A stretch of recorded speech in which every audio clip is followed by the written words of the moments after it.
ਦਰਿਆ ਦੇ ਵਿੱਚੋਂ ਅਸੀਂ 6 ਨਹਿਰਾਂ ਬਣਾਵਾਂਗੇ, ਚੋਲਿਸਤਾਨ ਨੂੰ ਬਾਤ ਕਰਾਂਗੇ। ਤੁਸੀਂ ਇਹ ਮੈਨੂੰ ਦੱਸੋ ਕਿ ਤੁਸੀਂ ਸਾਰੇ ਪੰਜਾਬ ਦੇ ਕਿਸਾਨ ਤੁਸੀਂ ਇਸ ਮਨਸੂਬੇ ਨੂੰ ਮੰਨਦੇ ਹੋ, ਕਬੂਲ ਕਰਦੇ ਹੋ?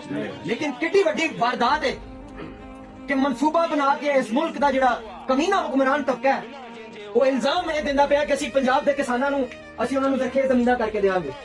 ਔਰ ਪੰਜਾਬ ਦੇ ਕਿਸਾਨਾਂ ਦਾ ਹਾਲ ਹੈ ਜੋ ਅੱਜ ਦੱਸਿਆ ਸਾਥੀਆਂ ਨੇ ਸਾਨੂੰ ਕਿ ਹੁੰਦਾ ਕੀ ਹੈ ਕਿ ਜਿਹੜਾ ਆਮ ਸਿੰਧੀ ਹੈ ਉਹਦੇ ਦਿਲ ਤੇ ਦਿਮਾਗ ਦੇ ਵਿੱਚ ਗੱਲ ਪਾਈ ਜਾਂਦੀ ਹੁਕਮਰਾਨ ਤਬਕਾਤ ਦੀ ਤਰਫੋਂ ਕਿ ਪੰਜਾਬ ਦਾ ਕਿਸਾਨ ਤੇਰੀ ਜ਼ਮੀਨ ਤੇਰਾ ਪਾਣੀ ਲੈ ਚੱਲਾ, ਜਦਕਿ ਹੁਕਮਰਾਨ ਕਿ ਚੋਲਿਸਤਾਨ ਮੇਰੇ ਸਾਥੀ ਨੇ ਕਿਹਾ 60 ਸਾਲ ਆ ਰਹੇ ਉਹਨਾਂ ਨੇ ਹਿੰਦੁਸਤਾਨ ਆਇਆ ਆਬਾਦ ਨਹੀਂ ਕਰ ਸਕੇ ਜ਼ਮੀਨਾਂ ਤੇ ਭਾਈ ਅਸੀਂ ਤੂੰ ਕਿੱਥੋਂ ਉਤਰੇ ਆ ਜਿਹੜਾ ਅਸੀਂ ਕਰ ਲਾਂਗੇ।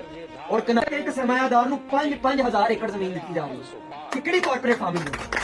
ਅਸੀਂ ਰਿਆਸਤ ਦੇ ਇਸ ਮਨਸੂਬੇ ਨੂੰ ਰਿਜੈਕਟ ਕਰਨੇ ਆ। ਇੱਥੋਂ ਦੇ ਪੰਜਾਬ ਦੇ ਕਿਸਾਨ ਰਿਜੈਕਟ ਕਰਨ ਨਹੀਂ ਲੜਨਾ, ਇਹਨਾਂ ਸਾਰੇ ਕਿਸਾਨਾਂ ਨੂੰ ਮੁਲਕ ਦੇ ਕਿਸਾਨਾਂ ਨੂੰ ਇਕੱਠਿਆਂ ਕਰਨਾ ਹੈ। ਔਰ ਜਿਹੜਾ ਆਲਮੀ ਸਾਮਰਾਜ ਹੈ ਔਰ ਇਸ ਮੁਲਕ ਦਾ ਹੁਕਮਰਾਨ ਕਮੀਨਾ ਤਬਕਾ ਹੈ